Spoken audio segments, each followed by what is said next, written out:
How you doing? I'm Jacob Martinez, and this is my video for the Intercultural Advice with AI Assistance. So, I'm looking at the outline over here, but also doing the ChatGPT on my screen right here in front of me. So the first step, it says to give a preview of the video's main points. So I feel like the point of this assignment, or kind of like the point of this video, is kind of, it's just, I feel like it kind of helps you understand how there's many different ways to understand different cultures and how you can like learn and kind of like survive out there by learning these cultures, these languages, even if you're pretty lost. So I think it's very important how there's a difference in how you would find information, which is how, like the scholarly source would say, and then also how AI would tell you, which is just advice that you wouldn't probably never think of. And so the scenario that scenario that I'm kind of going in is, for example, I am a tourist and I'm going to France, to Paris, to see the Eiffel Tower, all this, and halfway through my trip, I get off the airplane, I'm in a taxi, I get dropped off in the middle of nowhere, I don't know where I am, in the middle of the city, my phone dies. So what do I do, right? So I speak no French, I wouldn't really understand what to say, who to go to, where to go. Now I know there's people who probably speak English, but most of the majority of people are probably gonna just speak French, okay?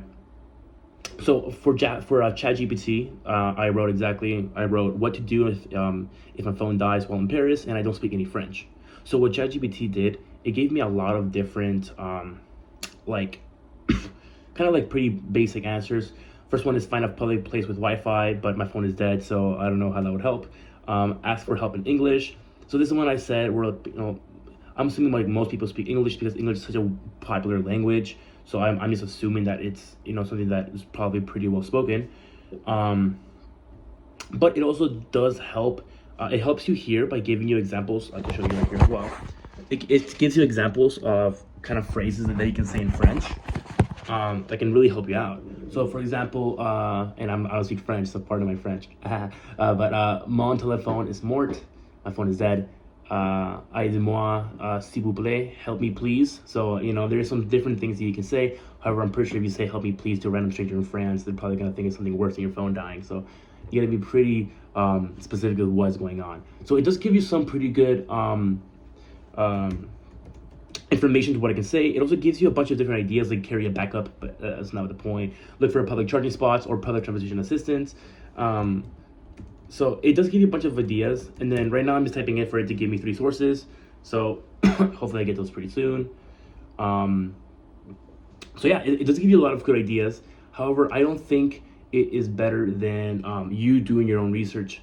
So, I just don't really think, because I feel like ChatGPT kind of gave me things to do before that happens instead of things happen after that were to happen. So I feel like I would go listen to the source that I found instead, which is it kind of gives you like the stereotypes of France and the Paris, of the city of Paris, and kind of how people understand and work over there. So I just feel like the article kind of talked about how like there's such a big like stereotype about French people, how they're so rude and very mean and so very self-centered.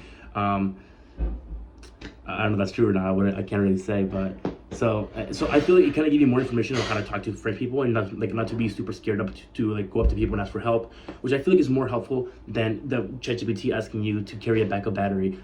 So I feel like I would go for the scholarly source because it does give you a better understanding and I feel like just a better example of what to do if your phone dies, which is just talk to people. One that really gave me a really good idea was to go to a cafe because it's a very big thing over there, and most restaurants and cafes speak English, so you can go to the cafe or restaurant to have in English. And I do have a minute left, so I do hurry this up, but yeah, so I do have the sources all written down and everything. I had my sources for that, so it is giving me a bunch of sources here, which is great. So I'll put down the links, which is awesome. And then the very last step, it says to summarize the takeaways from using AI for intercultural communication advice. So I feel like AI can be very helpful in a lot of scenarios. I just don't think this is the best scenario for it.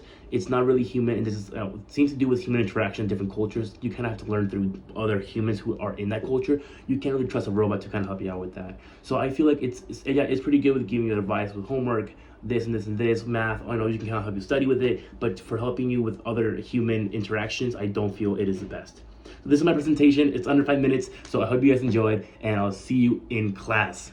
Have a great night.